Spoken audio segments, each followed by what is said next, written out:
Since joining the Central community, I've had a great opportunity to get to know many people that have impacted Central athletics as athletes and friends of the program. Speaking of friends of the program, I would like to recognize a person who is the epitome of friend. The loyalty this person exhibits for Central athletics began when he entered Central in the fall of 1972. During his high school career, he is what you would consider a true sports junkie.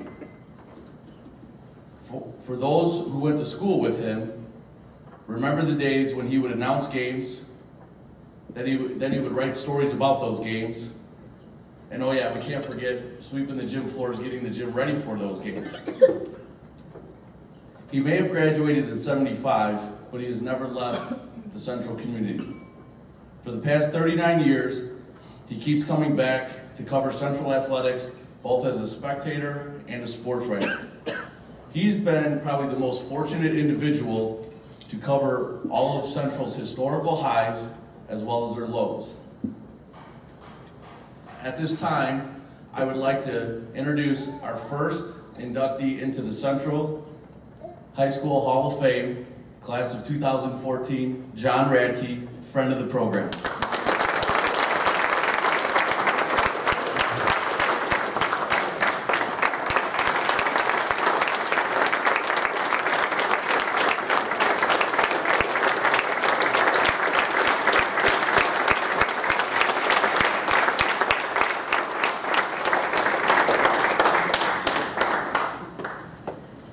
I knew something was fishy when Paul and Alyssa walked in the room.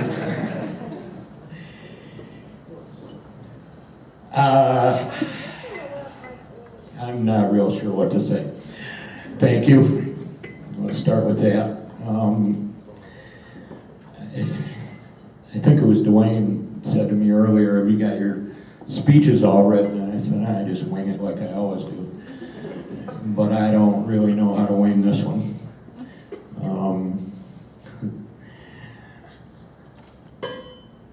I guess I can kind of wrap up this unexpected honor with a couple of thoughts that I was going to convey anyway about high school in general. You know,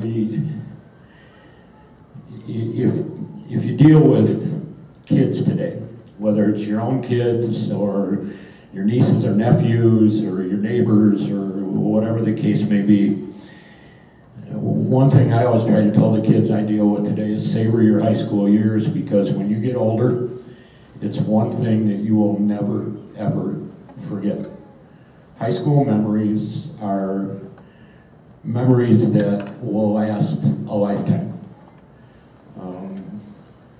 In preparing for, you know, many of you, all you Facebook junkies know I spent the last 7 days in Florida, and sitting down there getting my notes and stuff prepared for tonight, I kept going back to my own high school memories.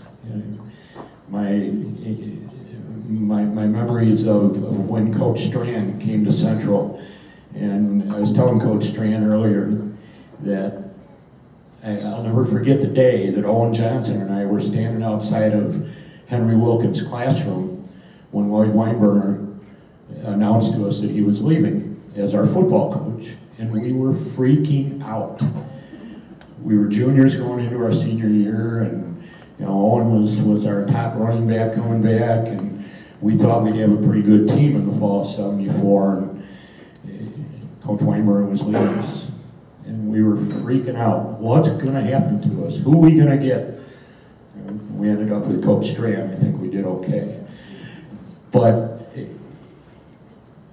those kind of memories, you know, the Ralph Hicks saying he didn't need a microphone. You know, there's so much of our high school years that stick with us for the rest of our lives. And the large majority of that is good stuff. And my memories of Central are nothing but great. You know, the mid-'70s was a great time. We won a couple of conference championships in basketball. It was the infancy of the football playoffs. And we were so disappointed to go 8-1 and not get in the playoffs. You know, now you can go 5-4 and get in the playoffs. It was a different time. Girls sports had not yet really taken hold. Girls sports were still pretty much just GAA. It was after I graduated that girls sports really started taking off. But it's a time in your life that you just never forget. I've been incredibly fortunate for the better part of my adult life to have latched onto a career that I've been able to continue to cover the athletes at Central and form great relationships with coaches and athletic directors and administrators, and then with many of those athletes after they've graduated. So it's my honor to do this for all the inductees, and for you guys to pull this out of the hat is just, thank you very much.